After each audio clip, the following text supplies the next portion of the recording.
I was not the speaker in 2015. Honorable Chair, Yes. Honorable Chair, I was a member. No, I don't want the answer yet. I want to say exactly what I want answered, but you don't answer before I ask the question.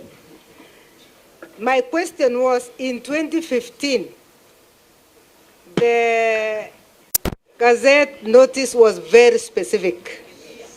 It was very specific to the three, which is what we do, our practice in Senate. You cannot go to Turkana without gazetting Turkana on the day, on the specific dates. In fact, our procedure is a bit lengthy because there is a debate. In fact, we fight over where the next venue would be. When it is done, it comes to the House. Then we choose that place. Once we have chosen the venue, like we chose Turkana previously, it is Turkana that is gazetted. Okay. Now, in the case of this, you have gazetted very meticulously, or whoever that speaker was, gazetted meticulously the specific places where you are going to sit. But in this one, there is no, was there any reason why you left that? Because the same article gives you the powers to go anywhere. Okay. Now you are not going back to the same venues. We will ask for more, we'll do more intelligence. Thank you. Honorable Chair. Order. We are not giving any more time. We are time back. Honorable Chair. Now, Honorable Chair. Hold on, let me finish. Now that you have heard both of the sides, the committee will take charge now. We will follow up all these issues. We will take our legal team to interpret whatever you have said, and all these standing orders. Then we will refer back. Meanwhile, I want only one clarification from you.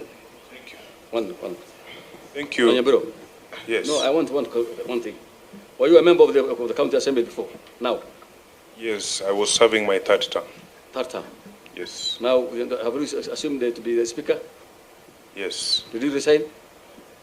That matter is the motion that is in court. No. And then I will not answer it here. Just answer. Yes. Did you resign? Not resign. Yeah, of course, yes. You resigned from being an MCA? Yes, I did a letter.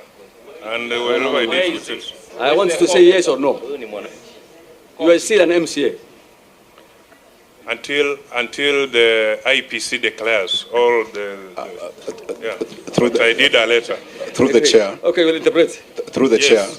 I'd like to remind Nyabaro that he's under oath. He's still under oath. Yes. And he's lying through his teeth. Okay. To this committee. You're under oath, and I think that will take you back. So on serious note. I pray, Chair, that you repeat that question to him. You are a member of parliament, I mean the county assembly of Nyamira. Say yes or no. You are a member. As at now? Yes.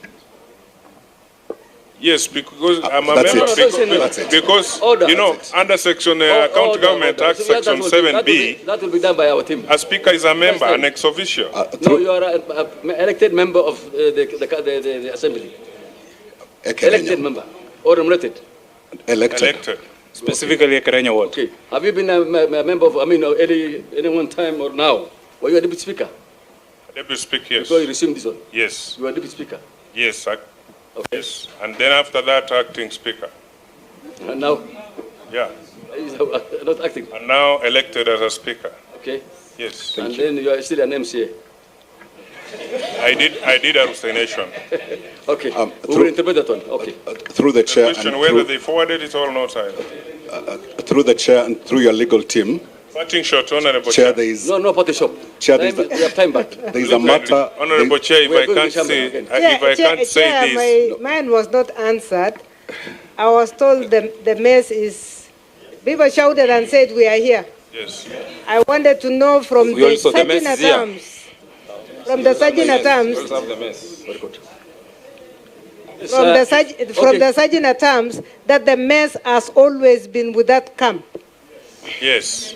So the only time it left Nyamira is when it came here. Yes. You submit these things. We want you to tell us which is which. Which is the original one and you're saying the one is illegal. Which one the mess? Are they two? Which is genuine and which is not genuine? The other team have theirs. They have, and we wanted them to Honorable produce it, Chair, if we dwell on that, because I don't find it prudent So when for we the can honorable cure members the to talk about stalemate. the mess. A mess is a symbol of authority. Where is the authority? And the mess, they must be together. So if I bring a mess and I give it to you, Honorable Chair, will you become the Speaker of Nyamira County Assembly? You cannot. So it must be the symbol and the authority. So you cannot separate the two. Thank Where you. was it given? The MCA Honorable speaker Chair. seems... So can you operate without a mess? Through you, Chair, So can you operate without a mess? could I just make my closing remarks?